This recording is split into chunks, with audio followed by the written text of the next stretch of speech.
Buenas noches a todos. Vamos a dar inicio a la actividad académica del día de hoy, a cargo de Juan Pablo Quintero, residente de segundo año del programa de anestesiología de la Universidad del Valle.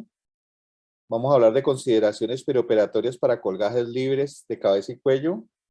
El tutor Andrés Felipe Velázquez.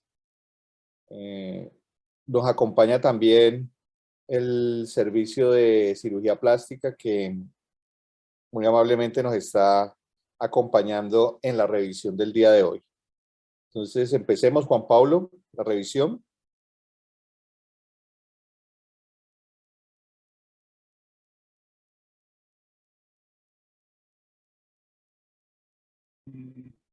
Buenas noches a todos.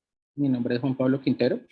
Soy residente de segundo año de la especialidad de anestesiología y reanimación y quiero comenzar a agradecer a mis tutores, al doctor Caballero, anestesiólogo intensivista del departamento, y al doctor Andrés Felipe Velázquez, anestesiólogo y especialista en dolor, y también al servicio de cirugía plástica de la Universidad del Valle.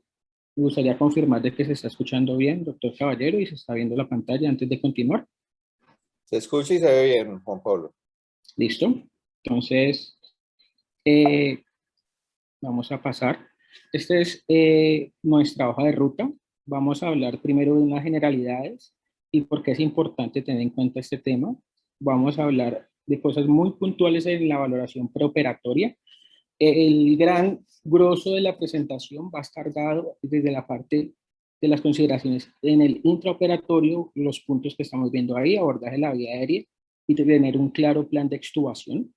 ¿Cuáles son las técnicas anestésicas que deberíamos usar a la luz de la evidencia en este momento?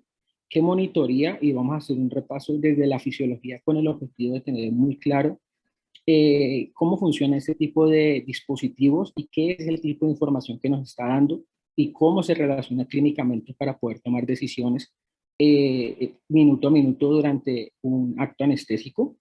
Obviamente vamos a hablar de vasopresores y hemoderivados, que es un tema relativamente controversial, líquidos y control de la temperatura y plan de analgesia. Finalmente, tocaremos el cuidado postoperatorio, las consideraciones si estos pacientes deberían ir a la unidad de cuidado intensivo o no, si se deben anticoagular y cuáles son, a la luz de la evidencia, las recomendaciones para la vigilancia del colgado. Entonces, unas generalidades sobre la epidemiología de cáncer de cabeza y cuello. Obviamente no es uno de los tumores más prevalentes en el mundo, son el 3% de todas las malignidades. Más o menos en todo el mundo son 900.000 casos año y fallecen unas 400.000 personas. Las gráficas que tenemos aquí en el lado izquierdo es información del 2020 de Estados Unidos.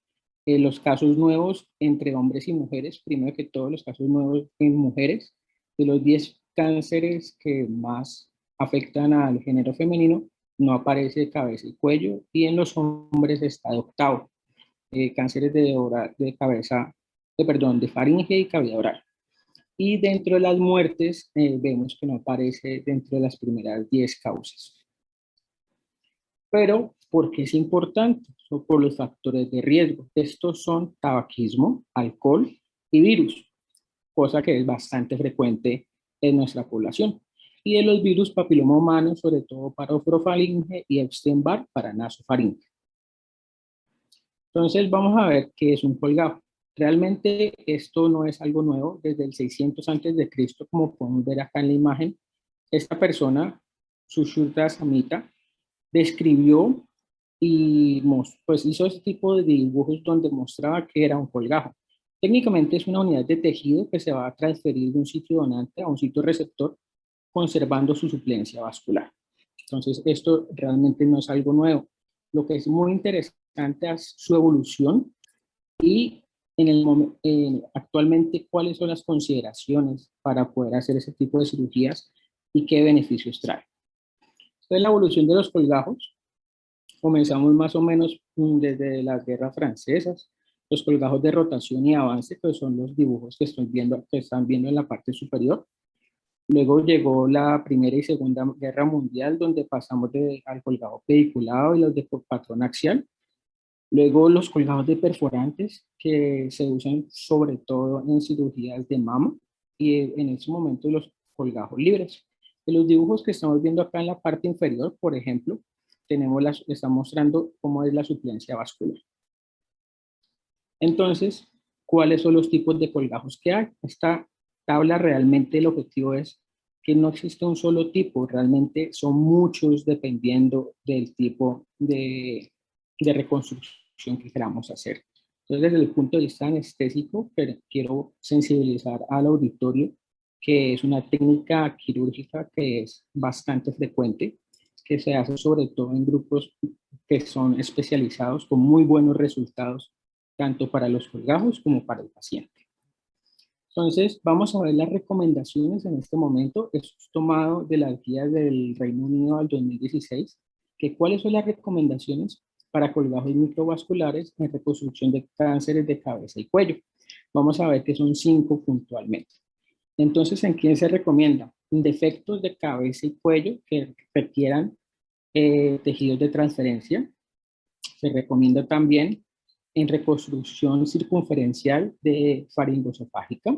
Se recomiendan en defectos maxilares clase 3 o superiores, usualmente son defectos bastante grandes, en reconstrucción mandibular y en las laringectomías totales de salvamento. Entonces, si un cirujano en el Reino Unido encuentra o tiene unos tipos de pacientes, su primera opción terapéutica va a ser ofrecer uno de estos tipos de colgajos. ¿Y cuál es el objetivo que tiene el grupo quirúrgico? Es restaurar 4 puntos: la integridad, la estructura, la función y por último la estética. Entonces, básicamente este tipo de colgajos lo que nos está haciendo es ofrecer un manejo integral del paciente, al menos desde este punto de vista. Vamos a entrar a la parte anestésica. Yo sé que esta gráfica es bastante texto, pero es tomada de un consenso de expertos de este año, de hecho fue de julio, fue publicado en la revista de anestesia y analgesia. ¿Qué fue lo que hicieron? Hicieron expertos que hacen este tipo de colgajos, tanto anestesiólogos como cirujanos microvasculares y cirujanos de cabeza y cuello, y dijeron, bueno, vamos a tratar de, primero, vamos a implementar la metodología Delphi y vamos a hacer un consenso. Se postularon, como ven acá, 31 argumentos, de los cuales realmente solo 14 lograron consenso, 9 fueron casi consenso y 8 no se logró consenso entre este grupo multidisciplinario de especialistas. Entonces, dentro de estos, ellos que estaban tratando de abarcar las consideraciones de la valoración preoperatoria y la optimización de los pacientes, manejo de la vía aérea, la monitoría perioperatoria, manejo de líquidos, de hemoderivados, la extubación y el cuidado postoperatorio, que como pueden ver van a ser los puntos que va a tocar en la conferencia del día de hoy. Y por último, lo estamos viendo acá, que lo dejo resaltado, que en este momento no hay un consenso en algunas áreas, lo cual está reflejando que la experiencia clínica es lo que está predominando y que existe una falta de evidencia, la cual es bastante limitada. Entonces comencemos con la valoración preoperatoria. Este es un esquema de valoración estándar que es tomado de Miller, en donde básicamente en el acto preanestésico vamos a realizar una historia clínica acompañado de un examen físico. Dependiendo de esto, tomaremos unas ayudas diagnósticas con el objetivo de tener un estado físico y funcional de nuestro paciente y vamos a clasificar un riesgo. También tendremos en cuenta los medicamentos previos. El objetivo en esta parte es poder formular una técnica anestésica y realizar el consentimiento informado, donde lo que queremos es explicar al paciente que tiene diferentes riesgos, desde la parte de mortalidad, de morbilidad, de estancia hospitalaria, requerimiento de UCI, riesgo de infecciones, riesgo de eventos trombóticos.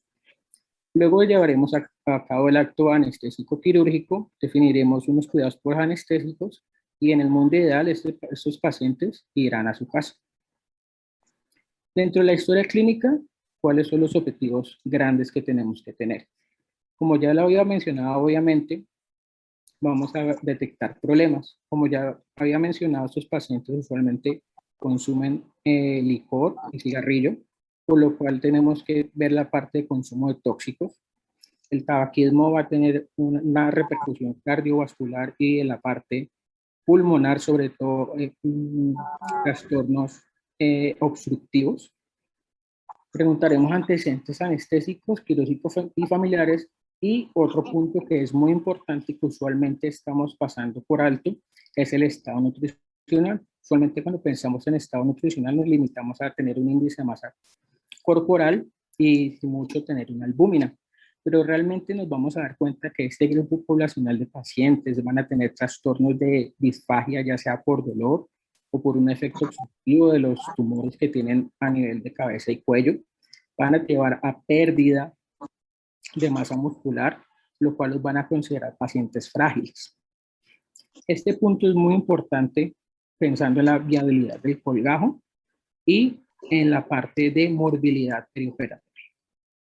Dentro del examen físico hay 4 puntos muy grandes que queremos tener: la valoración de la vía aérea, el estado cardiovascular, sobre todo los famosos 4 max-meds que el paciente sea capaz de tolerar, hacer una adecuada evaluación pulmonar, porque lo ya había mencionado previamente, usualmente son pacientes fumadores, y una evaluación hematológica. Tenemos que pensar en la anemia, solamente los tumores acompañan de anemia. Entonces, vamos a hablar 2 puntos grandes de la valoración de la vía aérea. Esto es tomado de un libro de texto de anestesia oncológica, en donde usualmente los pacientes que han recibido radioterapia o han tenido cirugías previas en los tejidos van a tener ciertas secuelas muy puntuales que debemos ir a buscar. Entonces, desde el punto de vista de radioterapia previa, los pacientes a nivel de mandíbula tenemos que ver si tienen una reducción en la apertura oral, a nivel de cuello, si tienen reducción en la extensión o la flexión forzada en laringe, la cual puede estar inmóvil o fija. A nivel de apex pulmonares pueden tener efectos restrictivos, y si pensamos que estos pacientes son fumadores, probablemente también tendrán efectos obstructivos. Y a nivel de cabeza y cuello, alteraciones o distorsiones en la vía aérea, hipotiroidismo, daño o alteraciones a nivel de vasoreceptores o quimioreceptores, lo cual vamos a tener que tener en cuenta la posición de la cabeza en el acto anestésico, estenosis probablemente de arteria carótida, o pueden tener alteraciones a nivel de cicatrización. Y desde el punto de vista de cirugías previas, lo mismo, podemos tener dificultad en el sello de la máscara facial, dificultad para hacer abordajes por vía nasal, puede tener contractura del músculo temporal o puede tener pseudoanquilosis del ATM. Si ha tenido una cirugía laringea previa, mismo, estenosis, alteraciones en los reflejos de deglución. Y esto es un punto muy importante: riesgo de aspiración. A nivel de piso, de boca y lengua, trismus, una lengua inmóvil, y obviamente eso nos va a afectar desde el momento que hacemos la laringoscopia. Y a nivel de defectos de cuello, tenemos que ir a buscar si tienen alteraciones de ciertos pares craneales, que son los que podemos ver ahí. Lo mismo, alteraciones de la deglución, parálisis de cuerdas vocales previas y el riesgo de aspiración. Estas imágenes, primero que todo voy a agradecer al Servicio de Cirugía Plástica. Esta es una señora que, como podemos ver, hay varias cosas que nos llaman la atención. Primero, es edéntula. Tiene este par de dientes que usualmente son un poco difíciles, usualmente nos pueden rasgar el balón del tubo, y como vemos en la siguiente imagen, tiene una masa acá. Y vamos a pensar en lo siguiente: esa masa, ¿qué tanto compromete? Entonces, los cirujanos son muy juiciosos y ellos ya tienen la valoración imagenológica de los pacientes, y lo que nosotros debemos hacer no es solo leer los reportes, sino ver las imágenes. Esta señora tenía este compromiso, lo cual a nivel de vía aérea nos tiene que llamar la atención varias cosas. ¿Qué tan probable o qué tan fácil sea yo hacer una laringoscopia y encontrarme masa a nivel de hipofaringe o de faringe, o que esa masa pueda ser fiable y que sangre la vía aérea? La siguiente señora, también realmente lo que podemos apreciar es un ligero crecimiento en esta parte que estoy señalando. Cuando le abrimos la boca, vemos esta masa que es bastante llamativa. La señora también es sedéntula superior e inferior. La siguiente imagen es un poco más llamativa. Es un señor con un claro tumor a nivel del ojo derecho y probablemente el maxilar. Y vamos a ver la parte de imágenes. Miren que realmente en esta tomografía nos llama la atención qué tan fácil va a poder hacer una laringoscopia. Obviamente, en este caso de pacientes en los accesos nasales, probablemente no será una opción. Este es otro corte donde nos aclara realmente qué tan difícil va a ser el abordaje de la vía aérea de este paciente. Vamos a seguir y vamos a ver la hemoglobina periquirúrgica. Este es un texto relativamente reciente del 2015, en donde nos hace un llamado de atención, en donde si yo tengo pacientes solo con valores de hemoglobina previas por debajo de 11, esos pacientes me van a aumentar la estancia hospitalaria. Y miren lo siguiente que es muy llamativo, valores de hemoglobina por debajo de 10 me van a aumentar las probabilidades de falla del colgajo y trombosis del mismo. Entonces, estos pacientes de entrada tenemos que tener una estrategia de PBM con el objetivo de optimizar sus valores de hemoglobina previa, dentro de muchas otras variables que iré mencionando a lo largo de la charla. Y ahorita sí, la parte nutricional de manera grande. Este es un consenso del 2017 donde lo que están haciendo es valorar el nivel de evidencia y dar una recomendación. El primer punto que ellos tocan acá es la parte de educación. Usualmente la pasamos por alto. No hay mucha evidencia, pero recomiendan de que las personas sean sensibilizadas y sean educadas respecto a lo que se le va a hacer.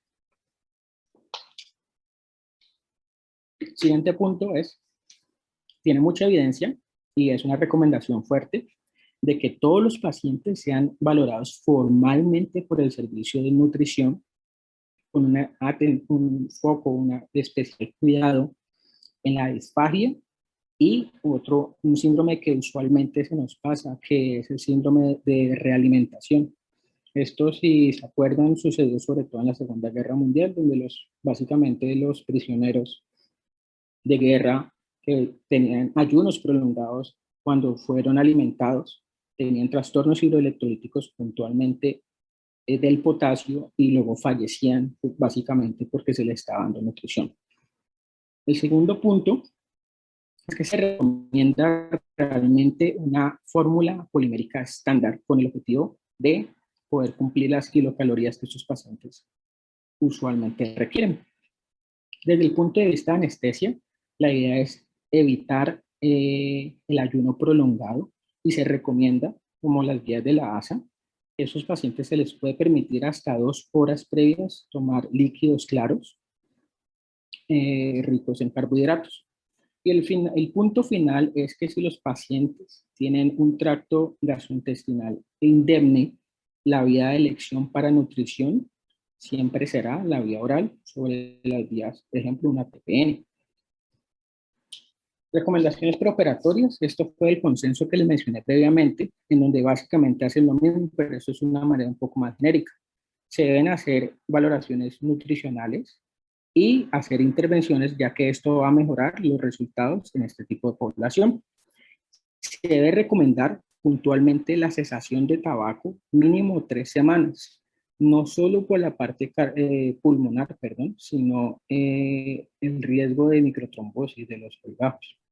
Y se debe valorar si los pacientes continúan consumiendo licor, ya que los síndromes de abstinencia aumentan el riesgo de trastornos, sobre todo delirium, lo cual nos va a aumentar estancia hospitalaria y el riesgo de infecciones. Vamos a pasar a la parte del manejo intraoperatorio. Entonces, como resumen, desde la parte de evaluación preoperatoria, puntos grandes: valoración nutricional, cesación de tabaco y de licor, a tener un buen plan de PBM y tener metas de hemoglobina usualmente por encima de 12, independientemente si son hombres o mujeres, y tener un muy buen manejo o tener un buen plan de la vía aérea. Ahorita vamos a tomar de nuevo el abordaje de la vía aérea, pero ya en el acto anestésico. Entonces, primero, esta es una recomendación fuerte, es considerar la intubación del paciente despierto y con el objetivo de mantener la ventilación espontánea. Se recomienda usar los dispositivos con video, sí, videoendoscopios, fibrobroncoscopios, videolaringoscopios, ya que esto nos va a mejorar las probabilidades de éxito de intubación en el primer intento. Y hay que tener en cuenta que en este caso, en el abordaje de la vía aérea, los dispositivos supraglóticos no serán una opción, ya que no van a ser un sello por las alteraciones anatómicas que ya vamos a conocer en cada caso de cada paciente. Probablemente se puede usar como un salvamento en el caso que yo pierda la vía aérea, pero como estoy diciendo, no es una opción para poder realizar una cirugía. Vamos a ver este estudio, es bastante llamativo, fue realizado en el MD Anderson, fue de agosto del 2001 a abril del 2013 con 680 pacientes y el objetivo del mismo era tener un protocolo de extubación rápida en una población de pacientes con lesiones en cabeza y cuello que fueron llevados a reconstrucción. Entonces, ¿cuáles fueron los criterios para que esos pacientes fueran candidatos a entrar en el grupo de intervención? Como podemos ver acá en la tabla, básicamente tener pH normal, PS2 normal, una PO2 realmente normal, lo mismo que saturación, tener una variabilidad de un 20% o menos del nivel basal de la presión arterial, que tengan fracciones inspiradas de oxígeno por debajo del 50%, y vean este punto acá, tener un índice cardíaco por encima de 2, lo cual me está hablando de una monitoría un poco más allá de la monitoría básica ASA estándar. Entonces, ¿qué fue lo que hicieron? Tienen 75 pacientes en el grupo de intervención y acá tienen 605 pacientes en el grupo de ventilación mecánica. Cabe resaltar de que todos los pacientes previos a este estudio, al menos en este centro, en esos años, iban a la UCI e intubados. Entonces, ¿qué fue lo que vamos a encontrar en este estudio? La edad promedio de los dos grupos es alrededor de los 60 años. Noten que son pacientes que tienen un índice de masa corporal alrededor de 25. Acá, mira lo que ya habíamos visto previamente, el factor de riesgo de tabaquismo. Acá las enfermedades coexistentes previas. Y aquí tiene un punto adicional. Si en el acto quirúrgico se violó el tracto aerodigestivo. Para ellos, el tracto aerodigestivo era piso y base de lengua y todo lo que tuviera que ver con disecciones bilaterales de cuello y abordaje de esófago. Y al final acá vemos la estancia hospitalaria. Miren que tenemos una diferencia realmente significativa de 6 días versus 10 días. Entonces, ¿cuáles fueron las conclusiones de este estudio? Que las complicaciones promedio fue mayor los pacientes que fueron ventilados, o sea, los que se llevaron intubados a la unidad de intensivo, 61 versus 31, con una P por debajo de 0,1. Y en el análisis univariado mostró que los factores de riesgo para esos pacientes eran la ventilación mecánica prolongada, la edad mayor y la violación del tracto aerodigestivo. El siguiente estudio es básicamente una revisión en donde se preguntan si todos los pacientes que son llevadas a reconstrucciones con colgajos de cabeza y cuello requieren traqueostomías. Este estudio fue realizado en Vietnam entre enero de 2015 y diciembre de 2016 con 369 pacientes. ¿Qué fue lo que hicieron? Vieron cuáles son los factores de riesgo para requerir una traqueostomía. Acá tenemos los pacientes que fueron llevados a traqueostomía, son unos 270. Ah, no, perdón, el número fueron 369. 270 y no traqueostomía 99. Acá fueron todas las consideraciones de los tumores, las antecedentes, pero vamos a ver la parte más interesante. Ellos hicieron una clasificación de riesgo y encontraron los siguientes ORs y cuáles fueron los factores de riesgo más interesantes. Entonces, primero que todo, defectos mandibulares bilaterales, con un OR24, una P significativa, y le dieron en este score 4 puntos. Disecciones bilaterales de cuello, radioterapia previa, y ahí para abajo seguimos defectos en orofaringe, defectos en lengua, defectos en piso de lengua, disección unilateral de cuello, si todavía estaban fumando, o si la reconstrucción del colgajo lo consideraba el cirujano como bultoso. Miren que realmente no tiene un puntaje relativamente alto y el OR era alrededor de 2, como los últimos puntajes. ¿Qué fue lo que encontraron? En esto, acá tenemos los scores, los puntos, acá tenemos las frecuencias, acá vemos en azul los que no requirieron traqueostomía y en verde los que requirieron traqueostomía. Obviamente, a mayor puntaje, mayores probabilidades de requerir una traqueostomía. Y acá están haciendo realmente la sensibilidad, dependiendo si tienen un punto de corte de 2, 3, hasta 6 puntos. Acá están los valores predictivos positivos y los valores predictivos negativos. Pero ¿cuál fue la conclusión de todos estos? Realmente hay muchos scores, son alrededor de 5, y básicamente no todos los scores incluyen pacientes que tienen colgajos libres, pero ¿cuáles son los defectos o los factores a tener en cuenta para una traqueostomía? Efectos bilaterales de mandíbula, lengua o piso de boca y orofaringe.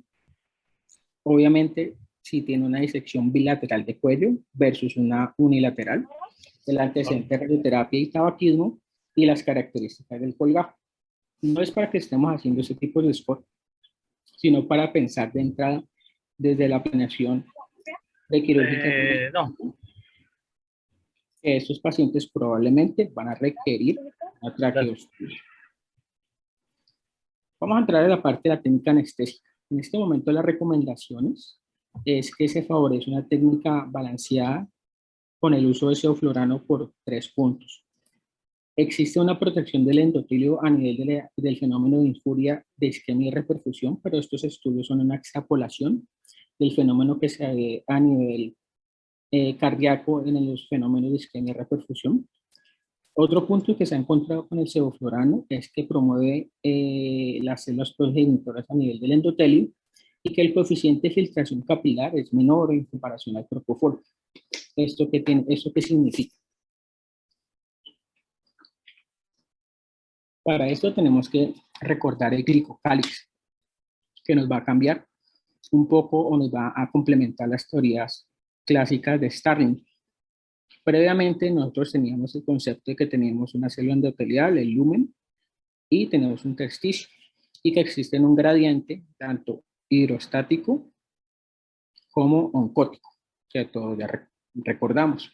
Pero ¿qué fue lo que pasaba? Más o menos por allá en 1940, alguien postuló de que tenía que haber otro factor que estuviera regulando esa teoría, ya que los fenómenos que describe Starling no se cumplían cabalmente. ¿Qué fue lo que pasaba previamente? A nivel de cortes histológicos, este tejido, el glicocálix, es bastante friable y las técnicas de conservación de los tejidos no eran muy buenas a nivel de fijación.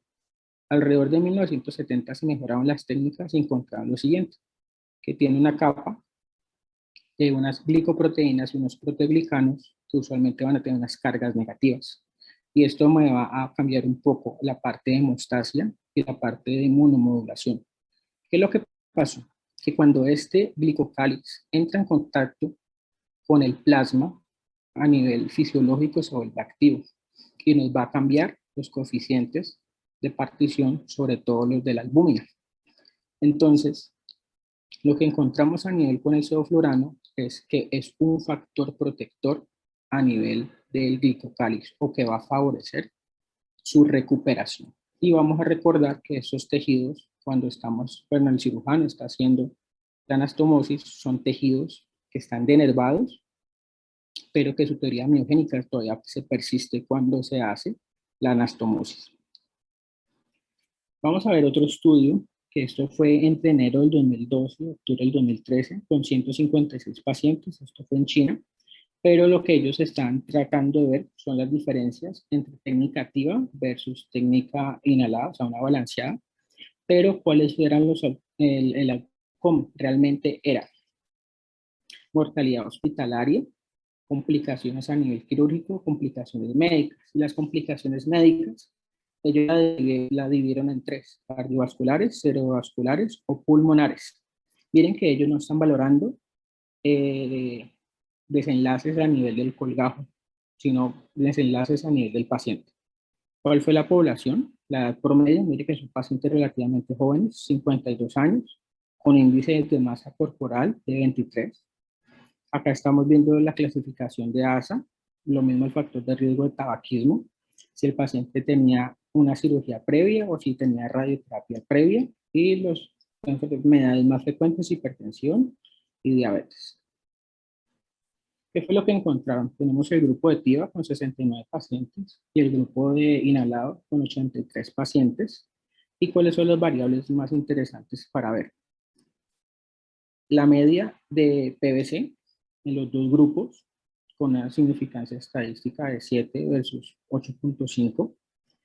El aporte total entre ingresos e egresos de líquidos, viene el consumo de cristaloides, 4 litros versus 5.1 litro, uso de coloides 572 versus casi 1 litro, pérdidas sanguíneas alrededor de 1 litro 918 versus 859 y la duración de la anestesia alrededor de 11 horas en los dos grupos. Aquí es un punto para ir teniendo en cuenta. Estas cirugías son cirugías largas, 12 horas, 15 horas, usualmente más de 10 horas. Entonces, ¿cuáles fueron los resultados? Complicaciones pulmonares en el grupo de TIVA fueron 18 versus 47. Complicaciones quirúrgicas, relativamente casi la misma, 19 versus 21. Duración de ventilación en horas. Miren que el grupo de TIVA tuvo 4 horas menos. Estancia en UCI, 3.8 días versus 4 días. La estancia total fue muy parecida a 20, 23 días y la mortalidad fue de 2 en el grupo inhalado.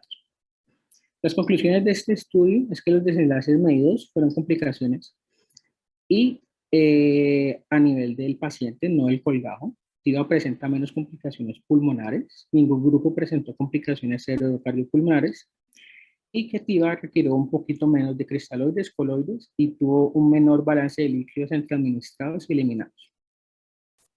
Vamos a ver otro estudio que es también hecho en Pekín entre el enero del 2011 y diciembre del 2015 con 59 pacientes. Criterio de inclusión, cirugías por encima de las 12 horas. ¿Y cuál era el objetivo? Valorar una técnica protectora a nivel de ventilación. Entonces, previo a esto, la técnica ventilatoria estándar, que eran volúmenes corrientes alrededor de 10 a 12 mililitros por kilo, con una frecuencia respiratoria adecuada para tener un entaile de CO2 entre 40 más o menos 5. Y la estrategia protectora definida por ellos eran volúmenes corrientes entre 5 a 7, frecuencia respiratoria para tener un entaile normal, con PIP de 3 a 5 y una maniobra de reclutamiento de 30 segundos con 30 centímetros de agua cada 30 minutos durante la cirugía. Los dos grupos, en estrategia protectora 30, estrategia convencional 29, lo mismo que ya hemos mencionado previamente, son pacientes relativamente jóvenes. Acá están los antecedentes de hipertensión, diabetes, tabaquismo. Y vamos a pasar a la parte interesante, las variables. La estrategia protectora que fue que encontró en relaciones PAFI mejores que la estrategia convencional. A todos los pacientes fueron llevados en estos grupos intubados a la unidad de cuidado intensivo y se le tomó una radiografía a su ingreso y se valoró si tenían infiltrados. Los pacientes con una estrategia protectora tenían menores. La estancia, miren que en la unidad de cuidado intensivo fue mucho menor, 9 días versus 17, pero miren que la estancia total de los pacientes fue alrededor de un mes. Las conclusiones fue que las presiones pico durante la cirugía fue menor en el grupo de estrategia protectora, tenía una mejoría de relación de la PAFI, tenía menor incidencia infiltrados en la radiografía de tórax postoperatoria, tenía una menor duración de la ventilación mecánica y una menor estancia en UCI, pero la estancia global no se vio afectada en los dos grupos. Ahorita vamos a entrar a la parte de monitoreo. Vamos a recordar fisiológica, que es gasto cardíaco. Es un volumen sistólico por una frecuencia cardíaca y hay 4 factores: precarga, poscarga, intropismo y isotropismo. Entonces vamos a recordar de la ley de Frank-Starling, como podemos ver acá. Tenemos volumen telediastólico ventricular, acá tenemos un volumen sistólico, y qué fue lo que todos recordamos y que tenemos en la cabeza. que a medida que vamos aumentando el volumen telediastólico, va a aumentar el volumen sistólico y vamos a encontrar una zona que básicamente es la optimización y que de ahí en adelante se va a mantener relativamente estable. Entonces, ¿qué significa eso? Que va a haber una zona que por más de que yo mejore este factor, no voy a mejorar el volumen sistólico. Pero recordemos realmente qué fue lo que hizo Frank Starling. Esta es una gráfica original de su experimento. Acá lo que vamos a encontrar, tracto de salida del ventrículo izquierdo. Acá tenemos un tubo que está calentando la sangre. Tenemos diferentes dispositivos para medir volúmenes y presiones. Este es el punto más importante del experimento de Starling, que es básicamente una llave que él podía controlar para definir qué tanto abría o cerraba. Acá la sangre se calentaba y llegamos acá a tener un dispositivo donde la sangre caía y se retornaba a la aurícula derecha y se repetía el ciclo cardíaco. Esa fue la gráfica original publicada por Frank Starling. Miren que es bastante diferente la que tenemos en la cabeza. ¿Qué fue lo que pasó? En esta época, básicamente la variable independiente, que son las X, Frank Starling la publicó al revés, donde básicamente la variable independiente para él era las Y. Pero más o menos unos 20 años después, Gayton corrigió la curva y dibujó la que nosotros ya conocemos. Miren qué fue lo que hizo el experimento de Starling. Acá tenemos gasto cardíaco, acá tenemos presión a la aurícula derecha y acá tenemos el porcentaje de apertura de válvula, que es lo que él podía controlar. ¿Y qué encontró? Que a medida que le abría la válvula, mejoraban los parámetros de gasto cardíaco, en la curva azul, iba mejor y iba aumentando relativamente la presión en la aurícula derecha hasta cierto punto, en donde era más o menos alrededor del 85%, en donde llegaba un pico el gasto cardíaco y luego iba cayendo, si yo la abría completamente, y la presión en la aurícula derecha se me iba elevando mucho más rápido que lo que había pasado previamente. Esta es la gráfica que conocemos. De carga, tenemos una zona dependiente, que es esta. Acá tenemos volumen sistólico. Y acá tenemos una zona independiente, lo que había mencionado previamente. Por más que yo aumente la precarga, no nos va a mejorar el volumen sistólico. Esta es una gráfica, una animación, donde tenemos lo que había mencionado previamente. Presión telediastólica. Miren que acá tenemos la presión, acá tenemos el gasto. ¿Y qué es lo que va pasando? A medida que ya va cayendo, va a caer el gasto. Y miren que lo que está pasando en esta curva de presión-volumen. El volumen va a caer al igual que la presión. Entonces, ¿qué es lo que nos estamos correlacionando con la ley de Frank Starling? Que la presión o el volumen realmente telediastólico nos va a mejorar el volumen sistólico y eso a la larga nos va a mejorar el gasto cardíaco hasta cierta zona. Vamos a definir cuál es esa cierta zona. Esta es la curva de Gayton, en donde básicamente yo acá tengo presión en la aurícula derecha y acá tengo gasto cardíaco y tengo retorno venoso. Gasto cardíaco es el dibujo rojito y retorno venoso es el dibujito azul. Y yo voy a tener realmente un punto donde yo voy a estar optimizando estos dos valores, ya sea A o ya sea B. Y eso nos va a reflejar con cierta presión a nivel de la aurícula derecha. Vamos a recordar que es precarga en esta animación. Miren que acá yo tengo la curva presión, volumen, y miren que básicamente acá si tenemos atención, vamos a tener un volumen que va a comenzar a ejercer una presión. Ese es el concepto de volumen estresado y no estresado. ¿Qué es lo que encontramos? Si se me cae la precarga, miren qué es lo que está pasando con el gasto, miren qué es lo que está pasando con la presión venosa central, se me está cayendo. Vamos a ver los puntos de precarga en la curva de Gayton. Acá tengo presión en la aurícula, acá tengo retorno venoso y acá tengo gasto cardíaco. Miren que modificando esta variable, yo voy a tener una mejor o un peor gasto cardíaco y eso se me va a correlacionar con una presión a nivel de la aurícula. Ahorita hablemos de qué significa una poscarga.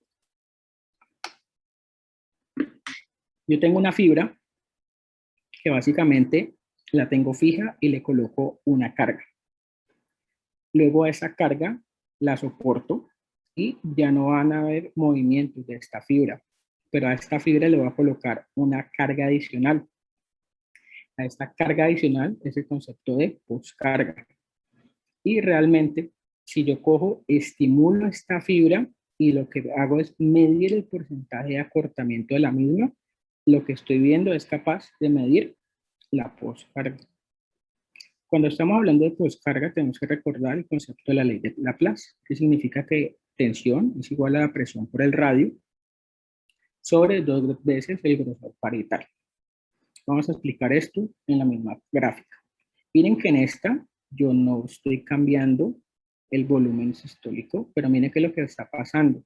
La gráfica se me está corriendo a la derecha y las presiones de llenado se me están aumentando. ¿Qué significa esto? Miren acá cuáles son las variables que yo estoy cambiando. Acá en verde es normal y miren que lo que está pasando con la presión sistólica a nivel de la aorta. Si esta aumenta, se me está cayendo el gasto, aumenta la presión. Ahorita hablemos del concepto de inotropismo. Acá yo tengo las diferentes variables. Acá tengo un gasto cardíaco y si yo básicamente mejoro la presión hasta cierto punto, voy a mejorar el trabajo cardíaco. Y lo que estamos encontrando es que la curva se me va a estar yendo hacia la izquierda y hacia arriba. Acá vemos la parte de inotropismo en la curva de Gator, lo mismo, retorno venoso, presión auricular y acá tengo un gasto cardíaco. Miren que yo ya no estoy modificando esta variable, sino que estoy mejorando la contractilidad. Si yo mejoro la contractilidad en cierto punto, voy a tener una variable que va a mejorar hasta, por ejemplo, un retorno venoso de 5, esto es más o menos 7, y miren que lo que va a pasar con la presión a nivel de la aurícula derecha, va a caer, versus que si yo tengo una disminución de la contractilidad, las presiones de la aurícula derecha van a ser ligeramente positivas, pero el retorno venoso, que no es alrededor de 5, que es el punto normal, sino que van a estar disminuidos. Y esta es la gráfica que me correlaciona todas las variables, retorno venoso, gasto cardíaco y presión auricular, que son realmente los modelos de choque que yo puedo tener o puedo definir con estas variables. Veamos que es los isotropismos. Es la capacidad del corazón para que se relaje. Si yo me relajo, puedo aumentar mi volumen telediastólico y si yo persisto con el mismo porcentaje de fracción de eyección, si yo tengo un recipiente que tiene más volumen, pero siempre voy a eyectar el mismo porcentaje a la larga, voy a tener un mayor volumen sistólico.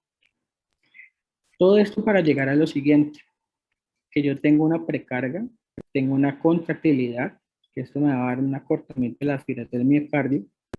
La poscarga me va a afectar este factor. Esto nos va a dar un volumen latido. Volumen latido nos va a dar un gasto cardíaco, que es volumen latido por frecuencia cardíaca, asumiendo que tengo un fenómeno eléctrico uniforme, o sea, que tengo un ritmo sinusal. El gasto cardíaco nos va a generar una presión, pero la presión también va a depender de la resistencia periférica. Y la presión a la vez nos va a determinar un tamaño ventricular.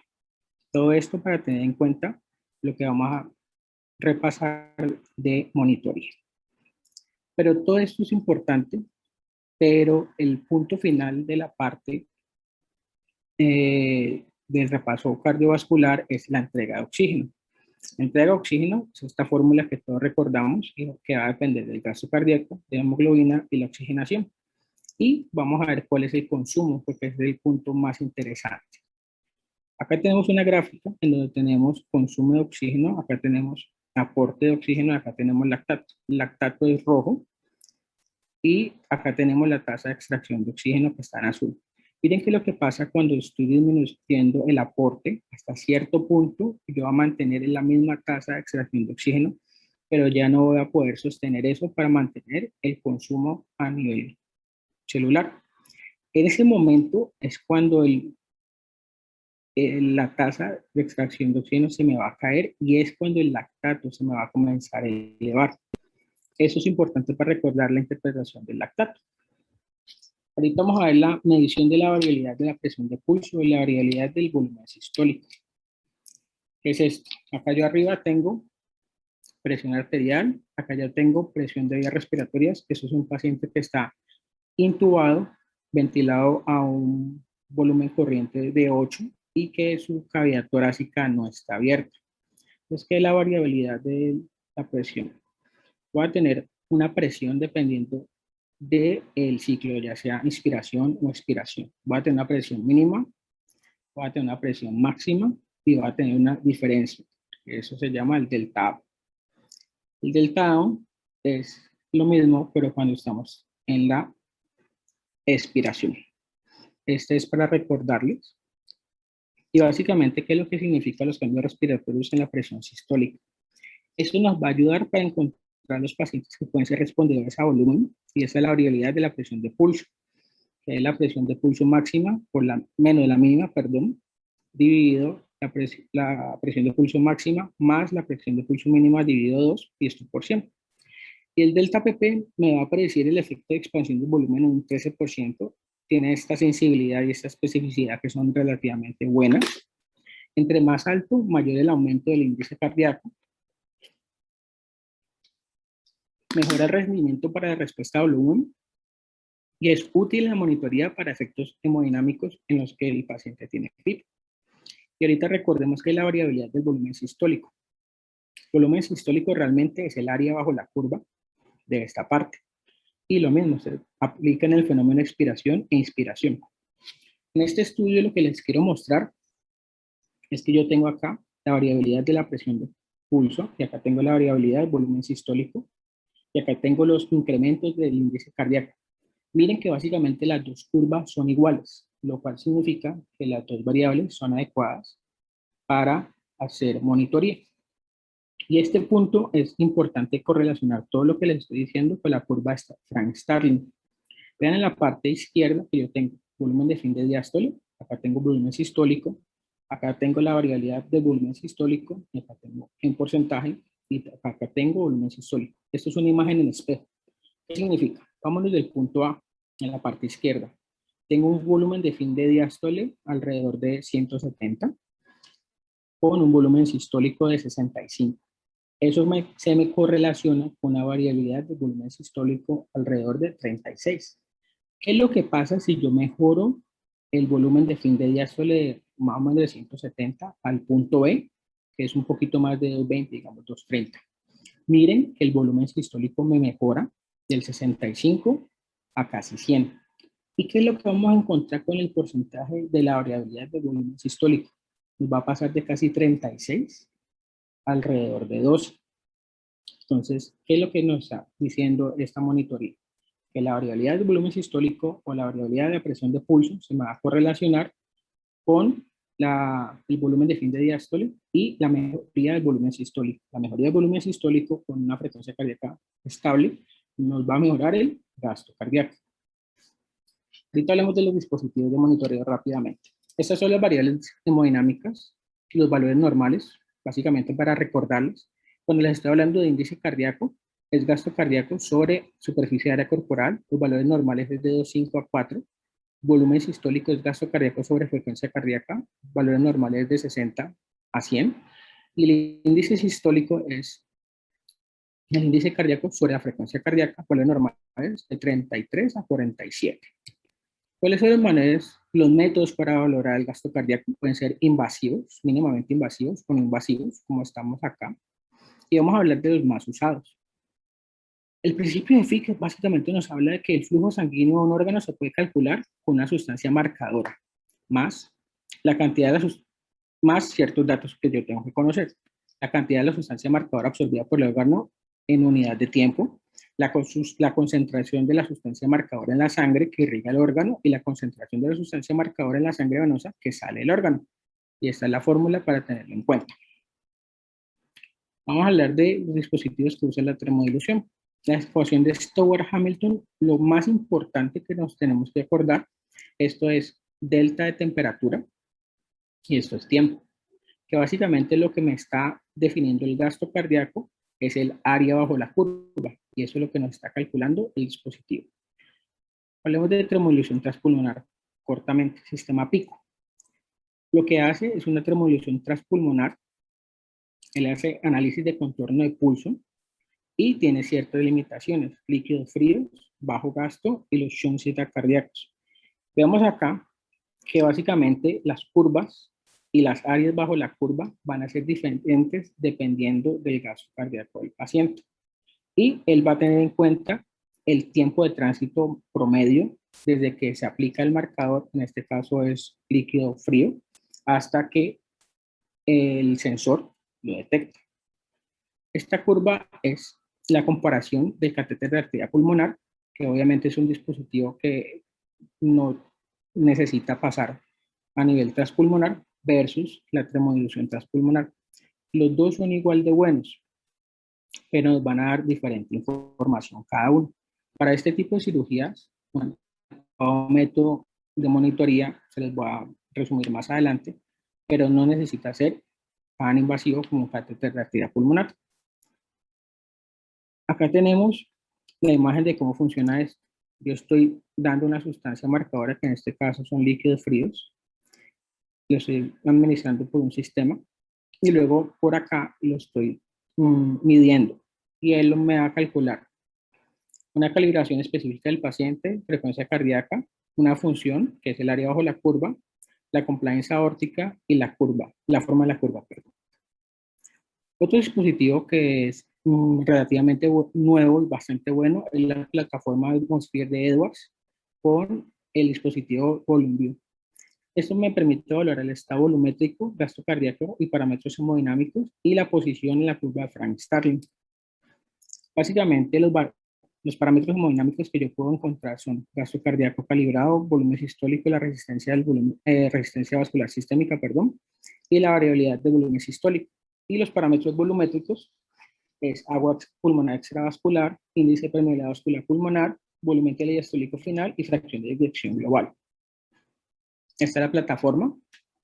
Básicamente, lo que yo estoy cogiendo acá es una línea femoral y acá una yugular o una subclavia, y el principio es relativamente similar a lo que he explicado previamente. Hablemos de análisis de contorno de pulso. Básicamente el análisis de contorno de pulso va a ser lo siguiente. Yo tengo una sangre que está almacenada durante la sístole, tengo una sangre que está almacenada durante la sístole también, y eso me va a dar un área sistólica, que es la parte que yo tengo acá azulita. Yo tengo una sangre que es eyectada durante o que yo pierdo en diástole, y básicamente eso nos va a dar un área bajo la curva, que es la parte de la diástole. Con una fórmula, lo que yo soy capaz de calcular es el área bajo la curva, y esta área bajo la curva me va a hacer un subrogado del volumen sistólico. El sistema FluxTrack con Vigileo es un análisis de contorno de pulso, no necesita una calibración externa. Básicamente tú colocas una línea arterial, colocas los datos antropométricos del paciente y el sistema acude a su base de datos y asume las variables del paciente. Y lo que me va a dar son estos valores: gasto cardíaco, volumen sistólico, variabilidad de volumen sistólico y resistencia vascular sistémica. Limitaciones: miren que los pacientes con índice de masa por encima de 30, que tengan resistencias muy disminuidas o que tengan insuficiencia aórtica. Finalmente, estos sistemas me van a llegar a estas variables, que es lo que más me interesa: frecuencia cardíaca, precarga, poscarga y contractilidad. Ahorita queremos saber es, de todos esos sistemas que les he mencionado, cuál es el que tiene un adecuado rendimiento. Veamos esta curva, esta gráfica, perdón, sensibilidad y uno menos especificidad. Vemos que los dos parámetros, o sea, la variabilidad de la presión de pulso y la variabilidad de volumen sistólico, que son estas dos gráficas superiores, son las que tienen una mejor curva ROC versus PVC, gasto cardíaco. Y ahorita resumiendo, ¿cuáles son los sistemas de monitoreo que tengan una curva arterial con una buena fidelidad, los parámetros hemodinámicos que yo quiero valorar, y si requiera una inserción de una línea central? Vemos que básicamente el FluxTrack y Vigileo y los sistemas PICO me van a dar la información suficiente para yo poder manejar este tipo de pacientes. Entonces, ¿cuáles son las recomendaciones de monitoría? Básicamente, las medidas de la ASA básica, que son presión arterial no invasiva, temperatura, pulsoximetría, cardioscopio, medición si está en anestesia general de Entitled de CO2 y el Entitled de el halogenado. Pero hay unas recomendaciones adicionales: medición de temperatura central, una sonda vesical para valorar el gas urinario y la línea arterial que me puedan dar o la BPP o la BBS. ¿Cuáles son los retos intraoperatorios?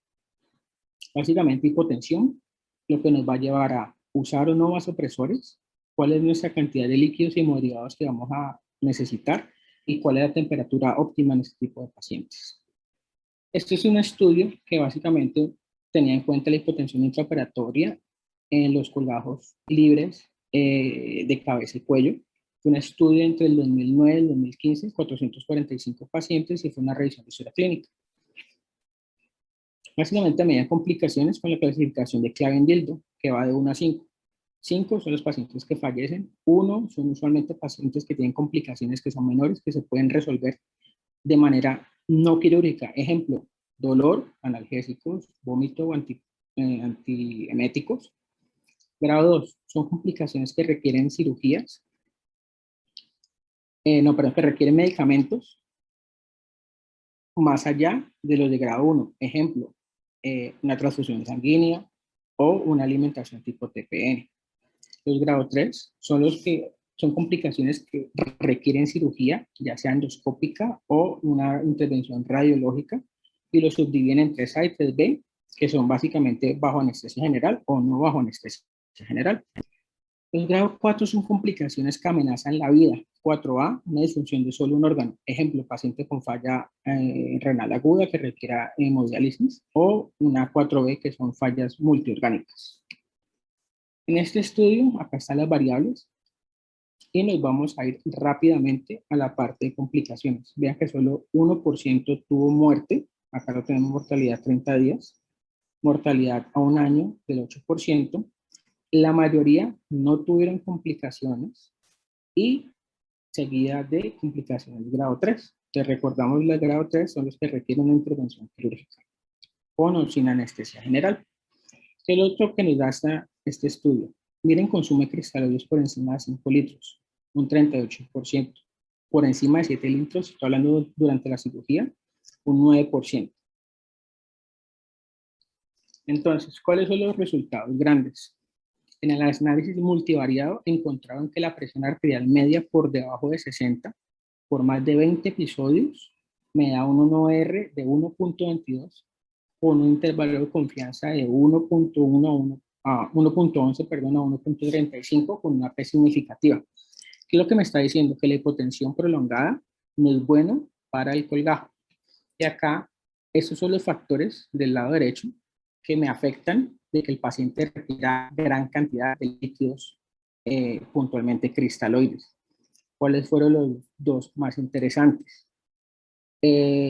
Cirugías prolongadas por cada 60 minutos, o sea, por cada hora adicional de cirugía, el OR era 1.49, y que el paciente tenga más de 2 episodios de hipotensión con una media por debajo de 60. Las conclusiones es que la hipotensión prolongada aumenta el riesgo de la pérdida del colgajo y requiere mayor cantidad de cristaloides, usualmente por encima de 5 litros. Y que no se encontró una asociación en este estudio donde usaron vasopresores entre la administración de vasopresores, puntualmente efedrina o fenilefrina, ya sea en bolos o en infusión, con daño, pérdida del colgajo o alguna complicación asociada al mismo. Entonces, ¿qué tipo de terapia tenemos que tener? Se llama terapia hemodinámica dirigida por metas. ¿Y qué es lo que tenemos que tener? Variables a medir y metas propuestas. Entonces, básicamente, si yo cumplo con estos estándares, la viabilidad del colgajo será mayor del 93% con una reducción de la estancia en UCI. ¿En quiénes? En este estudio publicado en el 2019. Estamos hablando de centros que hacen una gran cantidad de pacientes en donde su manejo está estandarizado. ¿Cuáles son las metas? Medida por encima de 65, un gasto urinario de 1 mililitro kilogramo hora, una variabilidad de volumen sistólico por debajo del 12% o una BPP por debajo del 12% y un índice cardíaco normal. que ya recordamos los valores. Entonces, vasopresores, ¿qué es lo que encontramos? Mejoran el flujo del colgajo, puntualmente dobutamina y noradrenalina. En diferentes estudios, al menos en esta revisión del 2015, no se relacionan con desenlaces adversos en dosis acumulada o tiempo de infusión de vasopresores y disminuyen el flujo del colgajo, ¿cuáles? Epinefrina y dopexamina. Dopexamina no lo tenemos, epinefrina sí. Controversias, ¿cuál es lo que no lo sabemos? A la administración del vasopresor antes de la edición del colgajo o si esto afecta o impacta en el tamaño del vaso perforante. Realmente en este momento no hay estudios que nos puedan dar esa información. Vamos a revisar este estudio que lo que nos usaron fue noradrenalina y que nos afecte el resultado de colgajos libres a nivel microvascular. Esos no fueron de cabeza y cuello. Duración enero a diciembre del 2016, 120 revisiones de historias clínicas. Estas fueron las consideraciones del grupo control y el grupo de NORA. Estas gráficas, vamos a ver qué es lo que encontramos. Tasas de reexploración quirúrgica. Acá tenemos grupo control y grupo de NORA. Miren que el grupo, esto es sí en rojo y esto es no en azul. Miren que el grupo de NORA requirió una reexploración 27.8 versus 22.5. Miren acá este punto, resultados del colgajo. Realmente ellos lo hicieron dicotómico, bueno o malo. El grupo de NORA, todos fueron un 100% buen desenlace del colgajo. Acá vamos a valorar la temperatura intraoperatoria.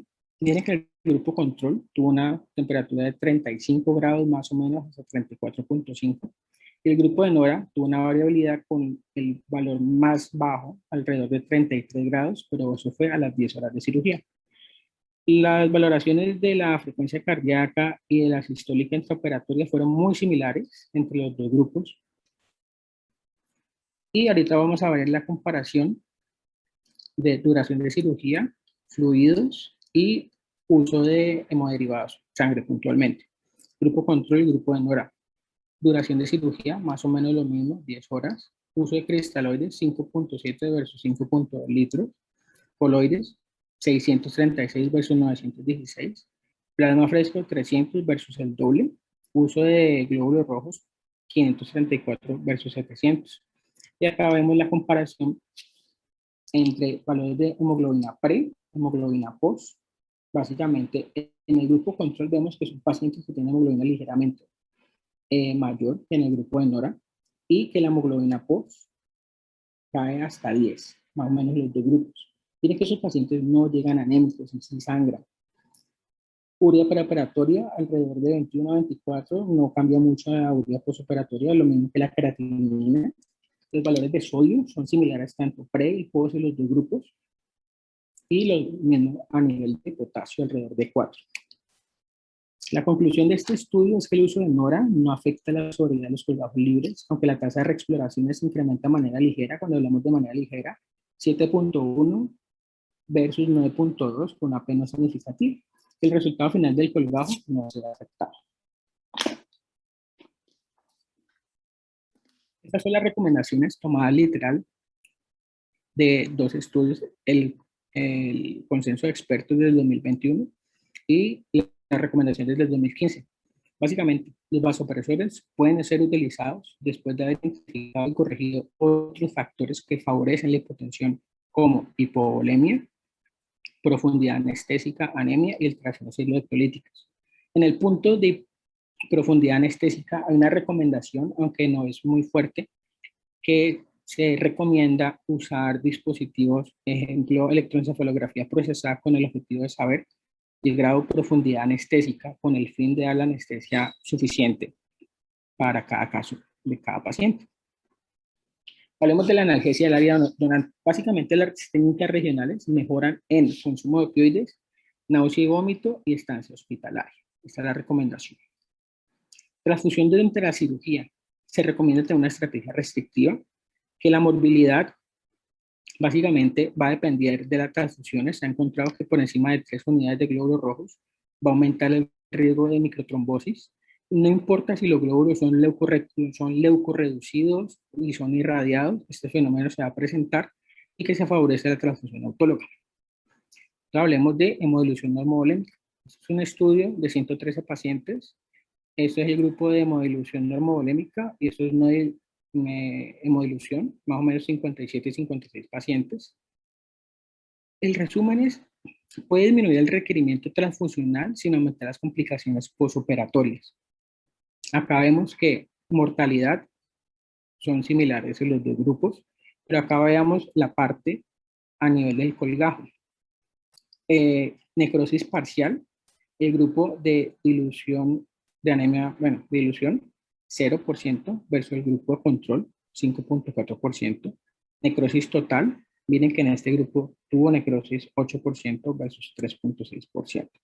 Otros desenlaces, ejemplo, falla renal 3.5 versus 1.8. Ahorita hablemos de cantidad de líquidos.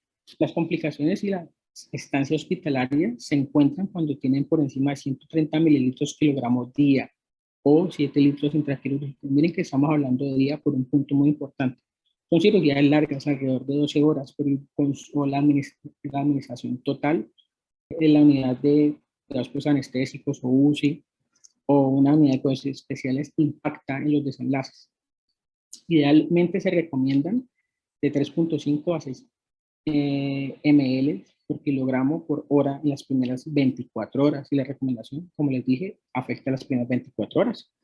No existen muchos estudios con coloides y se ha encontrado que la albúmina no es superior a otros coloides, por lo cual no pueden hacer una recomendación. Recomendación de líquidos y valores de hemoglobina. El resumen ya se los dije, mantener alrededor de 5 a 6, no administrar más de 130, la administración de por encima de 7 litros durante el acto anestésico se asocia con mayores complicaciones médicas y complicaciones del colgajo. Considerar una estrategia de transfusión restrictiva de hemoglobinas por debajo de 7. Y hablemos ahorita de control de la temperatura. La hipotermia por debajo de este valor a nivel central o por debajo de 37 promedio, se encontró que en un grupo de 156 colgajos se asociaba con mayor infección del sitio receptor, pero no se asoció con trombosis o falla del colgajo. Y en un estudio con 212 colgajos, la hipotermia moderada, con estos valores, tuvo una menor trombosis del colgajo, pero miren que son valores ligeramente, o valores intermedios respecto al estudio anterior. Entonces, la recomendación hasta ahorita es tener pacientes que tengan un adecuado manejo de líquidos, en donde primero se pueda resolver los factores como pérdidas sanguíneas, técnica o profundidad anestésica. Se pueden usar vasopresores.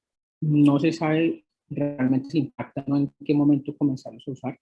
El de elección viene siendo la noradrenalina. Se recomienda transfusiones con técnicas restrictivas, o valores restrictivos, perdón, y no tener pacientes hipotérmicos. Cuidados posoperatorios. Factores de riesgo en los colgajos. Básicamente la tríada de Bishop, hipercoagulabilidad, estasis y daño endotelial, acuadura del pedículo, cierre, tensión, edema, hematoma o espasmo. Este es un estudio que lo que hizo fue comparar una estrategia de que no se estaban llevando todos los pacientes a la unidad de cuidado intensivo, sino a una unidad de cuidados especiales. Fue de mayo de 2015 a mayo de 2017 y contó con 108 pacientes. ¿Qué fue lo que encontró? ¿Cuál fue la estrategia?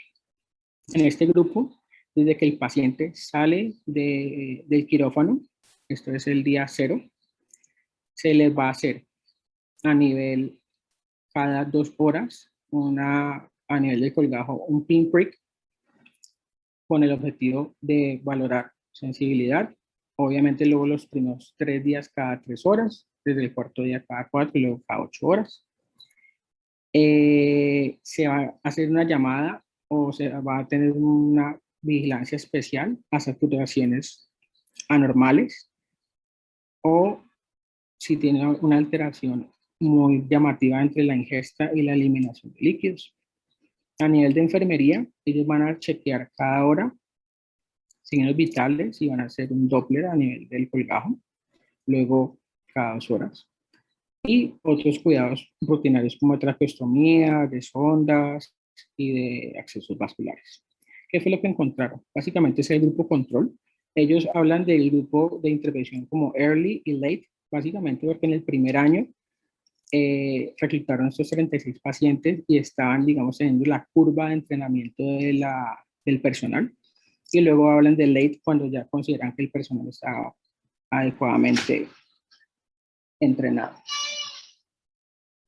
Entonces, acá tenemos los dos grupos, pero vamos a ir al punto que nos llama la atención. Básicamente, hablemos de desenlaces, como duración promedio de hospitalización. Grupo control 10 días, y miren cómo esto aquí se cae a 7 días. Tasa de admisión que realmente requiera UCI, y todos están en la unidad de cuidado intensivo, acá cae a 36%, acá cae a un 6%. Pérdida del colgajo, 3%. Miren que el grupo del primer año tuvo la misma tasa, pero el segundo grupo tuvo una tasa de 0. Infección quirúrgica, 14 versus 13 en los 2 años. Neumonía cae de 14 a 8 y luego 3. Y vean eventos trombóticos como TBPs o tromboembolia pulmonar, en todos los grupos fue 0. ¿Cuál fue la conclusión? Que una ruta de cuidado específico reduce estancia en UCI, duración total de hospitalización, readmisiones, sin aumentar complicaciones postoperatorias en los 2 primeros años o siguientes a una cirugía. Respecto a anticoagulación, heparina sistémica y tópica se ha descrito en humanos, no se han mostrado beneficios, pero sí se han encontrado beneficios en sus animales. Explico.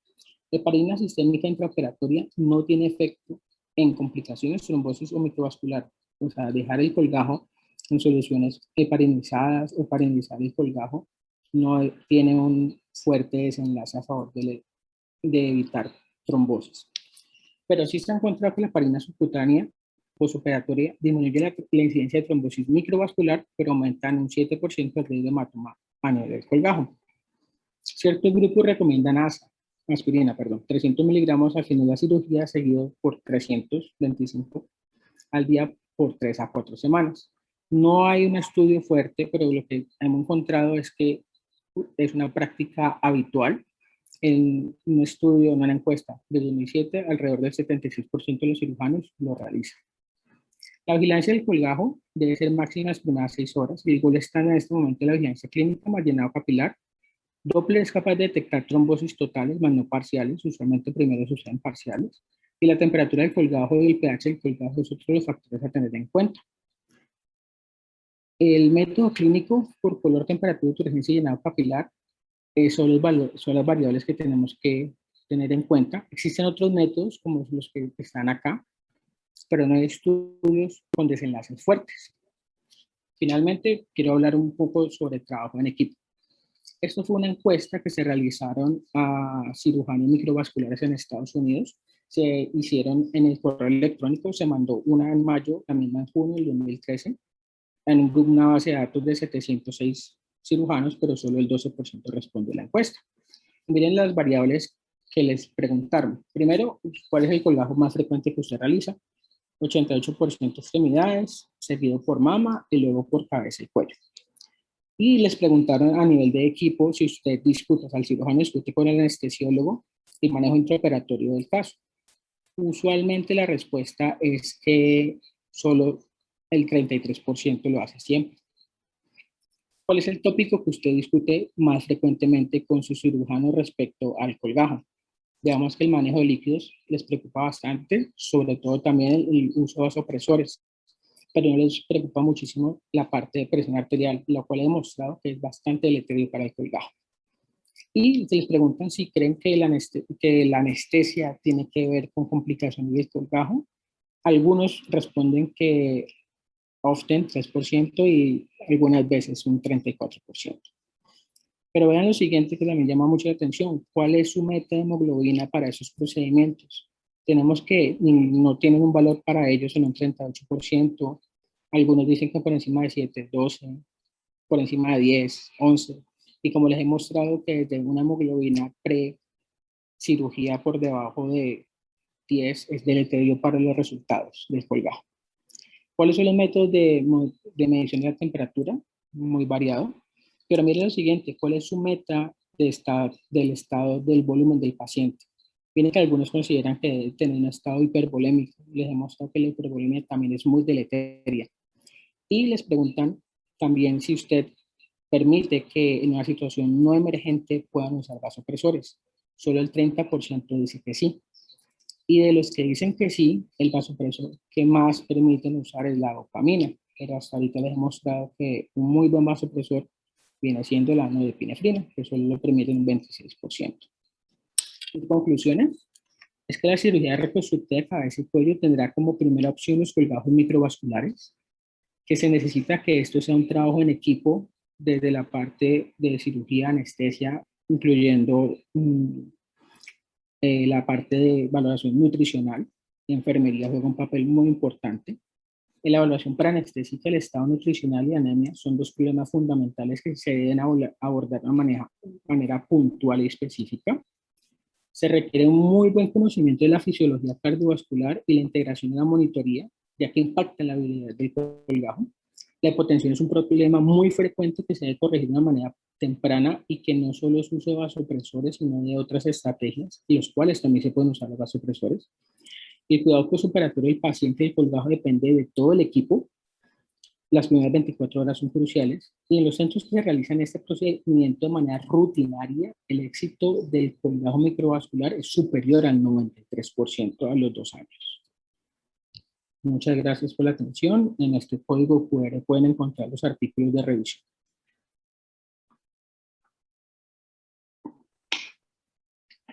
Bueno, Juan Pablo, vamos a la sesión de preguntas. Primero, Andrés Velázquez, comentario.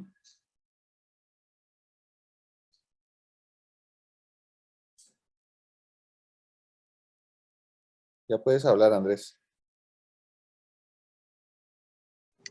Ya, listo. Buenas noches. Pues primero felicitarte, Juan Pablo, muy buena charla. Este es cada vez más, especialmente en cirugía oncológica. Afortunadamente, pues trabajo en una clínica que tiene una exposición importante a este tipo de patologías. Se encuentra que se encuentran varias cosas. Primero, que es una cirugía de alto costo, en la cual no queremos que se pierda la habilidad del colgajo, pero también, y adicionalmente a eso, el paciente se ve sometido a diferentes noxas, específicamente los tiempos quirúrgicos prolongados, algunos momentos de la cirugía en los cuales se incluye un riesgo de sangrado, que es que esa primera parte de bulking, de la estacada pues, del tumor, puede generar cuál va a ser el manejo de las siguientes horas. Me explico. ¿Por qué Juan Pablo se sostuvo tanto en hablar un poco de fisiología cardiovascular? Cada paciente es un mundo y si bien el colgajo libre se aplica para, digamos, diferentes tipos o tiene unas indicaciones claras, dependiendo de la posición del tumor, de la vascularización, tenemos riesgo no solamente de la vía aérea, sino de determinar la posibilidad de un sangrado agudo intraquirúrgico iniciando la cirugía, ¿sí? Específicamente, algunas veces se toma decisiones si el paciente es candidato a embolización o tal vez no, porque en los colgajos libres se requiere por el cirujano de cabeza y cuello o el cirujano oncológico tomar el paquete neurovascular y específicamente tener un vaso nutricio de cuello para poder hacer la anastomosis, ¿correcto? Entonces, algunas veces ese tumor tal vez sea muy vascularizado y pudiese no ser tributario a una, digamos, a una embolización previa para disminuir el riesgo de sangrado. En ese orden de ideas, listo, eso puede pasar las 3 primeras horas, pero todavía te quedan 7 horas más, 8 horas más. ¿Y qué prima? Porque eso es importante. Hay una cosa importante con la norepinefrina. Efectivamente, el colgajo, acuérdense que es un tejido que le acaban de hacer una anastomosis, que requiere un aporte nutricio, que si bien el componente miogénico está activado, realmente depende en cierto porcentaje de una presión de perfusión que la estamos dando nosotros. Y si la presión de perfusión si la perfusión está baja, pues el colgajo va a sufrir con todo el riesgo concomitante. Entonces, en ese orden de ideas uno comienza a preguntarse por qué el paciente estará hipotenso. Hombre, ¿será que le falta volumen? Ahí tenemos la BBS, la BPP. ¿Será que tengo un componente de disautonomía? Recuerden que esos pacientes son irradiados y aparte del acto anestésico, muchos de ellos, aparte del acto anestésico, el hecho de ese paciente ser irradiado puede tener alteración de quimiorreceptores y vasoreceptores que hace que ese paciente sea diferente al paciente que nosotros usualmente estamos acostumbrados. Entonces, ¿será que tengo un problema de disautonomía? ¿Será que estoy vasodilatado? Entonces ya comienza uno a hacerse preguntas en el contexto de un paciente que tal vez sangró, pero adicionalmente tengo un acto anestésico y y eso nos lleva a tratar de determinar cuál es el mejor manejo.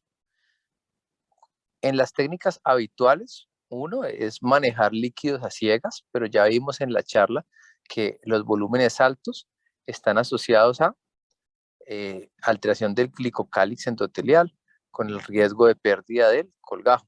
Pero por otro lado, quedarnos cortos nos lleva al riesgo de condiciones del paciente, ¿sí? Como falla renal. Es una cirugía muy prolongada y es un riesgo evidenciado. Las nuevas monitorías nos permiten titular y lograr lo mejor de todos los mundos. El hecho de tener de ser tan sensible como cambios del 5%, la BFP, o mirar cambios agudos, porque recuerden, ese paciente con frecuencia no vamos a ver el sangrado. Cuando hacen el debulking, mucho de ese sangrado se va hacia el tracto gastrointestinal. Entonces uno puede no estar viendo qué está pasando, pero la monitoría de manera muy sensible sí te está avisando, aún sin que haya hipotensión. Y de acuerdo a esos cambios rápidos y la tendencia, tú puedes tomar decisiones, inclusive llegar a una decisión transfusional si tienes la mala fortuna de ingresar con un paciente anémico, que eso no es lo ideal, ¿sí? Comparado con las técnicas estándar, lo que hacíamos antes, en las cuales estábamos a ciegas, las técnicas actuales nos permiten titular, tomar decisiones y anticiparnos. De hecho, he tenido en algunas oportunidades utilizar la nueva plataforma Hemosphere para algunos tipos de pacientes. Tienen algunos algoritmos que te permiten y te inducen a tomar decisiones tempranas antes del que el paciente presente hipotensión. Y tenemos claro que la hipotensión es un factor determinante para la viabilidad del colgajo. Entendiendo eso, uno pensaría, vamos a colocarle norepinefrina. Pero entonces en ese orden de ideas, recuerden que la presión arterial no es el principal determinante de la perfusión. Es una medida indirecta de la transmisión de presiones, ¿sí? Uno necesita es que llegue flujo al colgajo, ¿sí? O a los tejidos para que no haya un daño. Entonces uno puede manejar la presión arterial de manera eficiente o ineficiente. Me explico. Yo puedo tener, lo eficiente es optimizar, digamos, la precarga sin pasarnos de largo, porque entendemos que la ley de Frank Starling y todo lo que ya conocemos de la sarcómera nos permite ser más eficientes en el proceso de, de precarga y en últimas de flujo efectivo llevado a los tejidos, y esto implica aporte de oxígeno, comparado con, por ejemplo, tener un paciente con norepinefrina. Si lo tengo alto soportado y tiene presiones normales, ¿sí? Pero ¿será que le está llegando oxígeno a ese tejido? Y esto lo digo porque si bien la norepinefrina en algunos centros, y es importante tener como una de las metas, presiones arteriales más de 65, esto es importante, acuérdense, con índices cardíacos normales y variabilidad de volumen sistólico de la PP menos de 12%, es decir, tener optimizado el paciente. Entonces, no solamente podemos fiarnos a que tenemos presiones normales y tenemos norepinefrina durante 12 horas, ¿sí? Porque puede que tengamos presiones, pero tal vez todos los tejidos estén sufriendo. Y no solamente con el colgajo, sino con todo el resto de la hemodinamia del paciente y del aporte de oxígeno global para sus tejidos. Eso significa que puede desencadenarse una falla renal, por ejemplo, ¿cierto? Entonces, esa es la razón por la cual estas monitorías nos permiten ser un poco más juiciosos. Esto de la mano también de la perfusión, ¿no? Tal vez no lo hablamos, pero es importante tener algunos parámetros de reanimación y hacer el seguimiento juicioso. Entonces uno dice, bueno, si la primera parte va a sangrar un poquito, pues y la transfusión puede ser mala. De hecho, hay un artículo que mira Lo que pasa es que todo esto es una evidencia muy débil. Por ejemplo, un artículo compararon glóbulos rojos frescos versus glóbulos rojos viejitos. Y los glóbulos rojos viejitos aumentaban pues, el riesgo de trombosis del colgajo, que puede ser algo lógico, ¿no? En ese orden de ideas, lo mejor es no es transfundirlo, pero no transfundirlo no es dejarlo a la maldita sea. No transfundirlo es tal vez en la medida de lo posible, entendiendo que estas son enfermedades sensibles al tiempo, hacer optimización preoperatoria. Y en alguna diapositiva que de pronto se pasó por alto, en algunos centros tratan de mirar inclusive selección por hemoglobina y hematocrito. ¿Eso qué significa? Que es una cirugía que en algún momento, cada paciente es una cirugía larga, cada paciente es individual, tenemos que analizar el riesgo de sangrado por cada paciente. No es lo mismo un tumorcito maxilar o un tumor mandibular, que tal vez esté la esfenopalatina comprometida. ¿Me explico?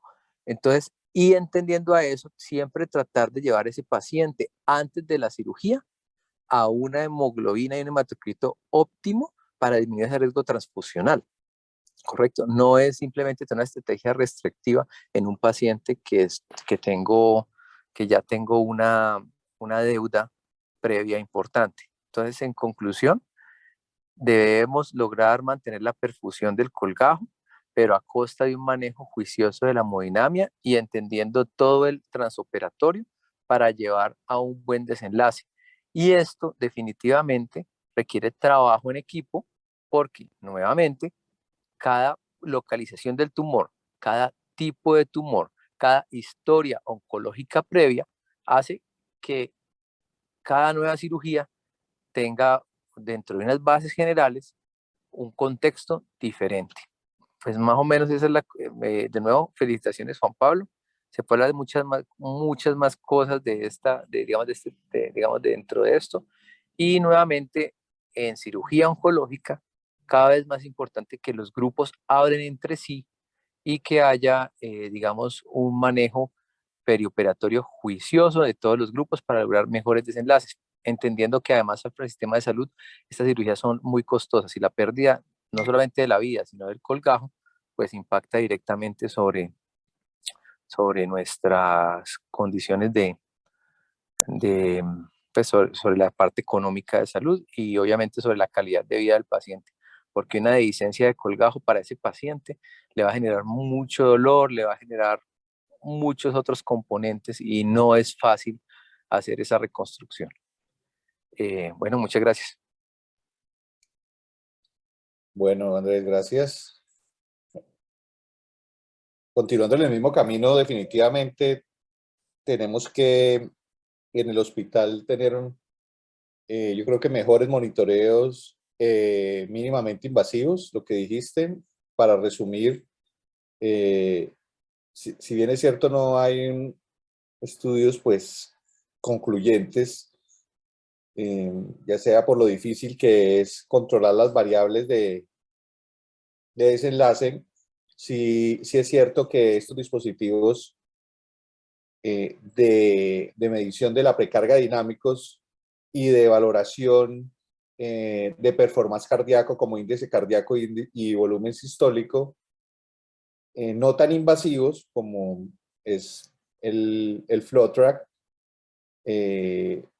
sí nos permite un mejor manejo del volumen y nos permite ver el paciente en qué fase de la curva de Starling está. Si requiere volumen, un paciente respondedor a volumen o un paciente no respondedor. Ya que está el grupo aquí de cirugía plástica, yo creo que podemos unirnos y solicitar al hospital optimización de estos monitores que en otras instituciones donde trabajamos, como lo dijo Andrés, pues se ve cómo puede optimizar uno el manejo de estos pacientes desde el punto de vista perioperatorio, ¿no? Creo que el doctor Castillo iba a hablar.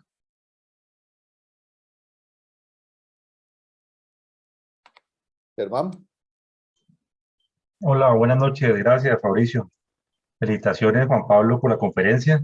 Excelente el manejo que se le dio, especialmente por la revisión allí del consenso y las recomendaciones con cierto pues, nivel de evidencia, que si bien pues no hay mucho, pero es como lo que hay disponible hasta el momento.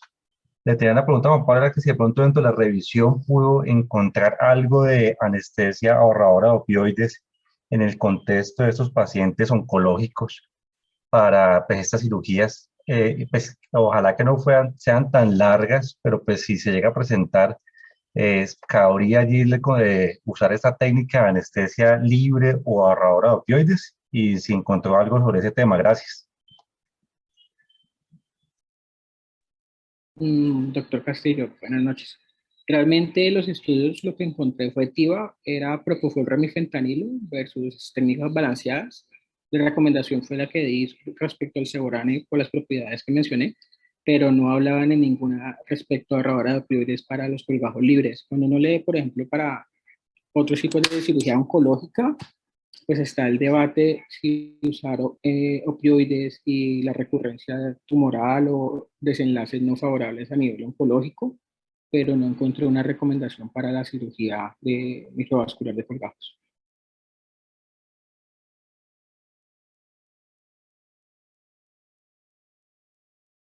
No sé si los residentes tengan alguna pregunta al grupo de cirugía plástica.